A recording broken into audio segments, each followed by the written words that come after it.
દાદાનું સ્વાગત.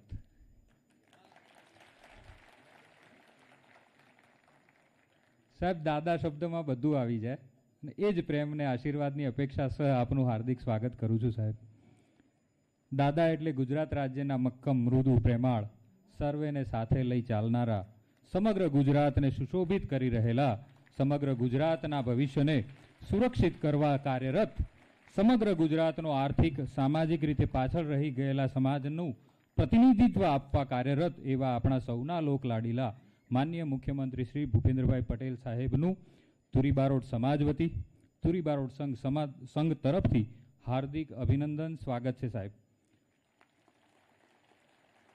અમારા માટે આજે જે પ્રસંગ છે સાહેબ, બાબા સાહેબની જન્મજયંતિ છે અમારી, અને બાબા સાહેબ એટલે અમારા આરાધ્ય દેવ સમકક્ષ એક વ્યક્તિત્વ, અને એ જ દિવસે અમારા આંગણે જે પ્રસંગ છે આજે, 25 વર્ષથી સાહેબ આ પ્રસંગની રાહ જોતા હતા.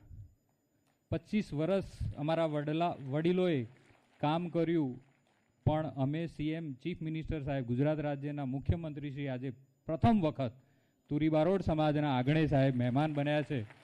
એટલે અમારા માટે એક એવો અવસર છે કે દિવાળી પણ કહી શકીએ અને નવું વર્ષ પણ કહી શકીએ સાહેબ.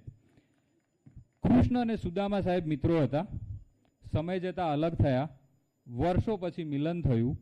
કૃષ્ણ દ્વારકાના નાથ બની ગયા, સુદામાજી આર્થિક રીતે પાછળ રહી ગયા.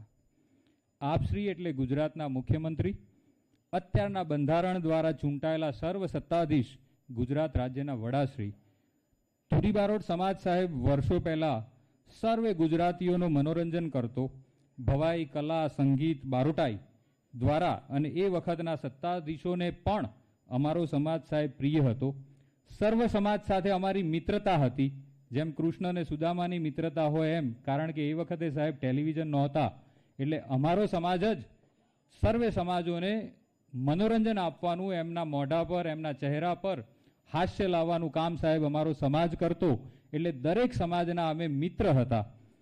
તુરી બારોટ સમાજ સમય જતા સાહેબ સુદામાની જેમ, ટેકનોલોજી જેમ વધી એમ અમારો સમાજ પણ પાછળ રહી ગયો, અને આર્થિક રીતે ક્યાંક અમે દોડમાં પાછળ છૂટી ગયા.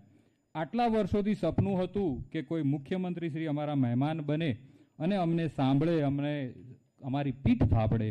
એ સપનું આપશ્રીએ સાહેબ આજે પૂર્ણ કર્યું છે, અને એ સપનું પૂર્ણ કરવામાં મને માનનીય શ્રી રજનીભાઈ સાહેબનો ખૂબ સહકાર મળ્યો છે, પ્રદેશ મહામંત્રી સાહેબનો, જયરાજસિંહ બાપુનો ખૂબ સહકાર મળ્યો છે, ભરતસિંહ ડાભી સાહેબનો, દરેક રાજકીય આગેવાનોનો મને ખૂબ સહકાર મળ્યો છે સાહેબ.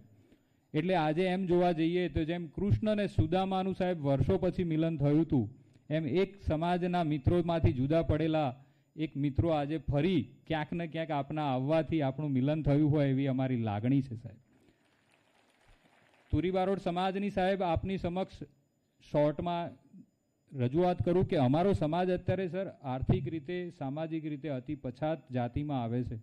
જે આપણા રાજ્યની 12 અતિ પછાત જાતિ છે એમાંની એક અમારી જાતિ છે. તુરી બારોટ સમાજ સેવા સંઘ એ અમારા સમાજ માટે છેલ્લા 25 વર્ષથી કાર્યરત છે સાહેબ, અને છેલ્લા 13 વર્ષથી અમારી રજિસ્ટર્ડ સંસ્થા છે ઇન્કમટેક્સ ATGના સર્ટી સાથે. તુરી બારોટ સમાજમાં સાહેબ અત્યારે 75,000થી 1 લાખની વસ્તી છે સાહેબ આશરે, પણ વિચરતી જાતિ હોવાના લીધે હજુ પણ અમારા ઘણા બધા મિત્રો, સગાઓ અમારાથી કોન્ટેક્ટમાં પણ નથી આવી શક્યા. તુરી બારોટ સમાજ સેવા સંઘ સાહેબ છેલ્લા 25 વર્ષથી 6 સમૂહ લગ્નો કર્યા છે. દર વર્ષે અમે 14મી એપ્રિલની ભવ્ય ઉજવણી કરીએ છીએ સાહેબ, અને એમાં પણ છેલ્લા 3 વર્ષથી અમે દર વખતે 14મી એપ્રિલે અલગ જિલ્લામાં જઈને ઉજવણી કરીએ છીએ સાહેબ. 14મી એપ્રિલ 2022માં અમે મહેસાણા ટાઉન હોલ કરેલી, ત્યારબાદ પાટણ કરેલી, ને આ ત્રીજી અમારી, હું પ્રમુખ બન્યો એના પછીની ગાંધીનગરમાં આપના અધ્યક્ષપણા હેઠળ સાહેબ થઈ રહી છે. અમે પરિચય મેળા કરીએ છીએ, શૈક્ષણિક ક્લાસ GPSC UPSCના ચલાવીએ છીએ. આર્થિક રીતે જે દીકરા દીકરીઓ ભણવામાં હોશિયાર હોવા છતાં આર્થિક કન્ડિશનના કારણે નથી ભણી શકતા, એમને આર્થિક મદદ પણ કરીએ છીએ સાહેબ. અને સમાજને એક મંચ પર લાવવા માટે અમારી ટીમમાં સાહેબ ક્લાસ 1, ક્લાસ 2 લેવલના લગભગ 25 હોદ્દેદારો છે કે જે એમનો હોદ્દો છોડીને પણ આ સમાજની સેવા કરવા નીચે બેસે છે.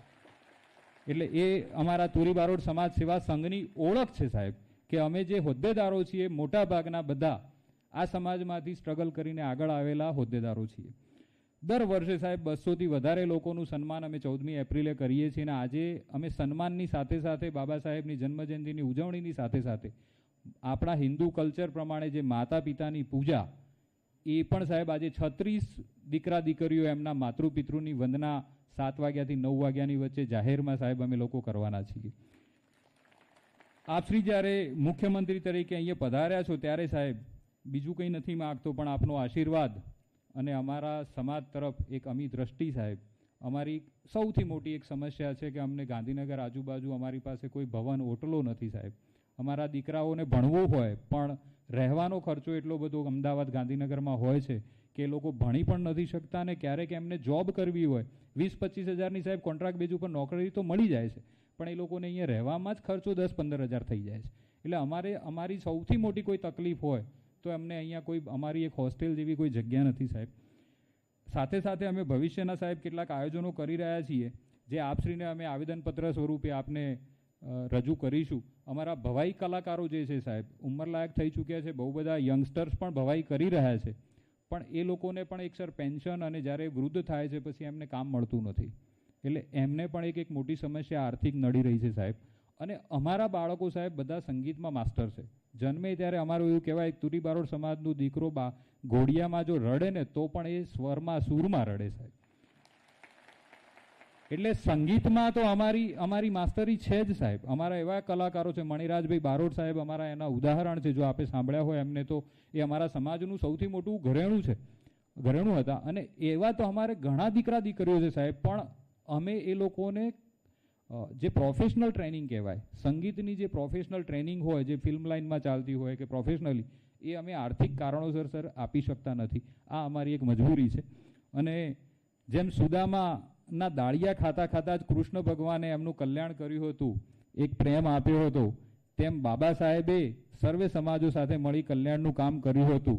અને આપ પણ અને ગુજરાતની અત્યારની સરકાર ભારતીય જનતા પાર્ટીની સર બાબા સાહેબના આદર્શોને માને છે, બાબા સાહેબના આદર્શો તરફ લક્ષ્ય છે. તો જેમ બાબા સાહેબે અમારું કલ્યાણ કર્યું તેમ આપશ્રી પણ અમને યાદ રાખશું એવી અપેક્ષા સહ તુરી બારોટ સમાજ વતીથી સાહેબ હાર્દિક અભિનંદન કરું છું. આભાર.